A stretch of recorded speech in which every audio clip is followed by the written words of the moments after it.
Hello guys, welcome to my channel Algorithm Avenue. In this video, I'll be starting a new deep learning series.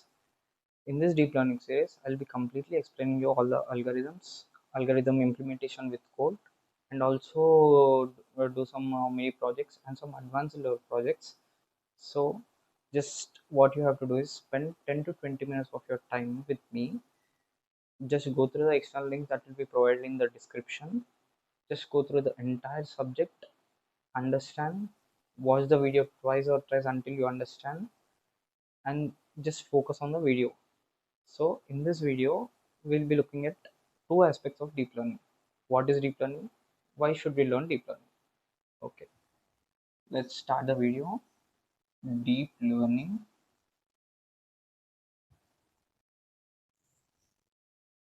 we'll be looking two aspects, that is, what is deep learning, why should we learn deep learning. Okay, in your 10th or 12th biology you have seen this kind of structure, right?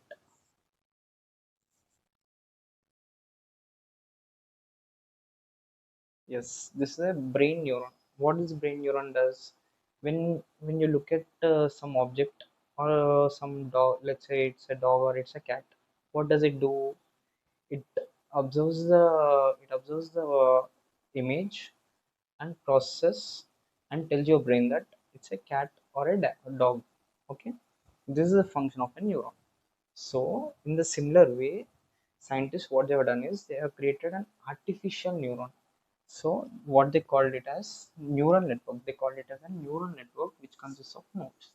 The function of this nodes is same as this brain neuron. Suppose you have trained some this neural network on some large data set. What this neural network does is it observes the complex patterns in this large or complex data set and performs the task as you specified. Suppose you have specified a dog class, cat classifier task, and you are given enough information, enough data to this neural network.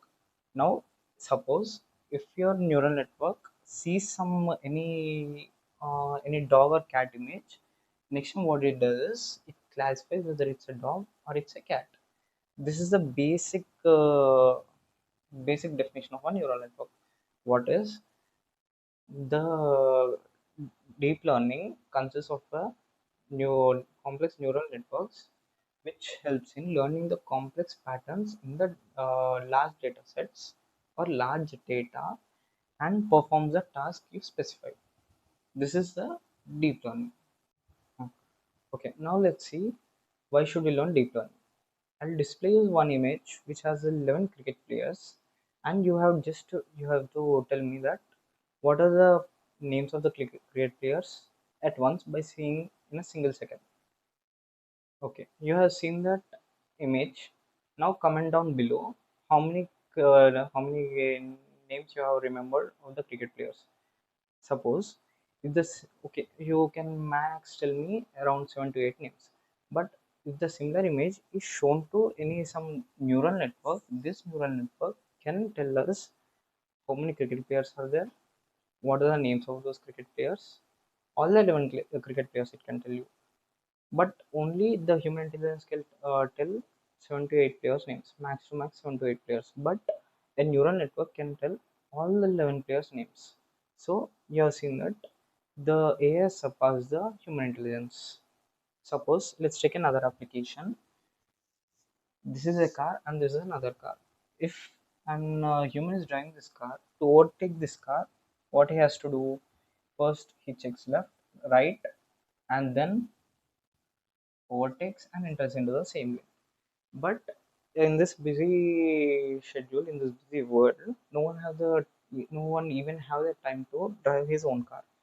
So what scientists have done is they introduce self-driving cars. What does a self-driving car does is it trains on different data, different car data and everything, and it looks at right and it looks towards left. It also looks in this horizontal directions, and it comes to the conclusion that I have to go left and then go straight and enter into the lane. So this is a function called a self-driving car. Okay. we have gone through cell bank, and now let's see medical fields.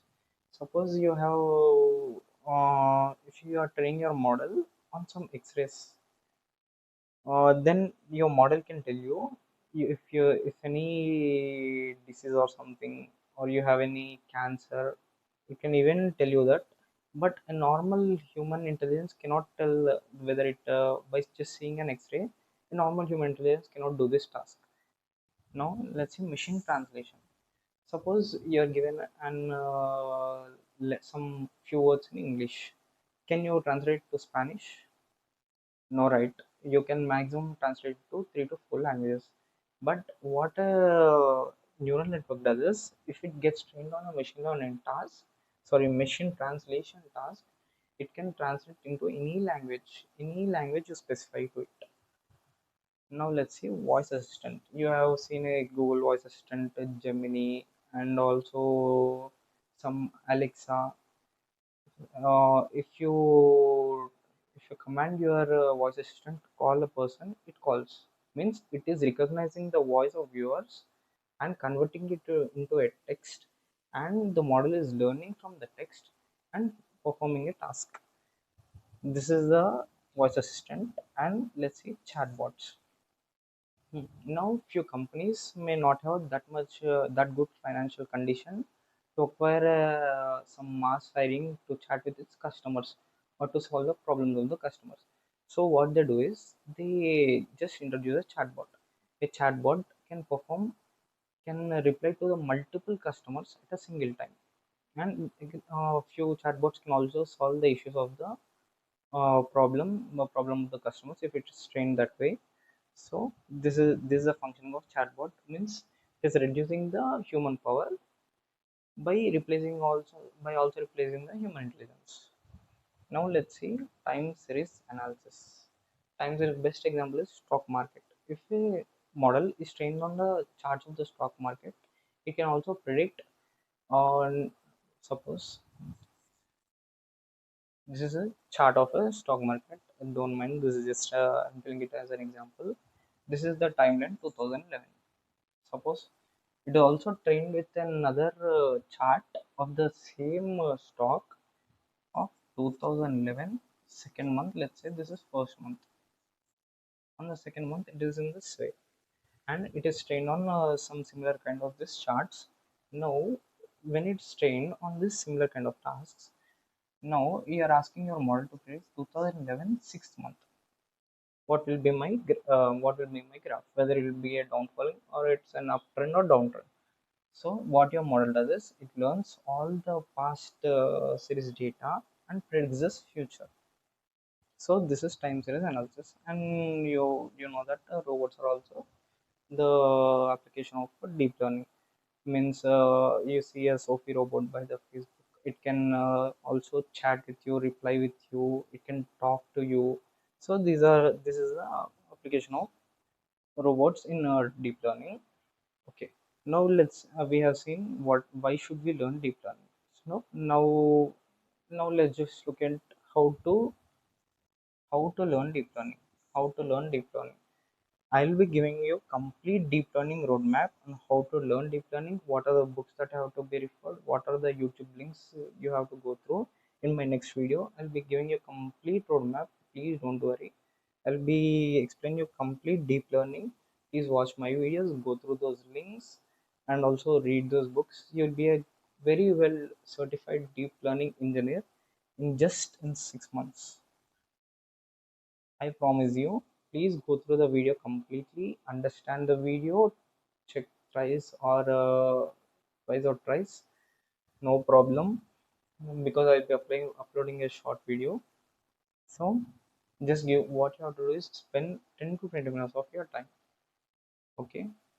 Okay, guys. Hope you love this video. If you are watching till end, I hope you have loved this video. So if you like the video, please like, share, and subscribe. Thank you.